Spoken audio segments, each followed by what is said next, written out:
Welcome to today's exploration of the English language, where we delve into the intriguing differences between made of and made from. These prepositions might seem similar, but hold distinct meanings. Made of is used when the original material remains the same, even after the creation of the new item. For instance, a wooden chair is made of wood. Here, the wood is still wood, just shaped differently. On the other hand, made from is used when the original material changes form. Take wine, for example, which is made from grapes. The grapes undergo fermentation and are no longer in their original form. Let's apply this knowledge with some sentence examples to clarify further.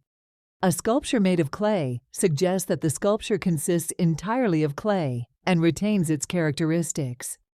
However, paper made from wood pulp indicates a transformation from wood to a new substance, paper.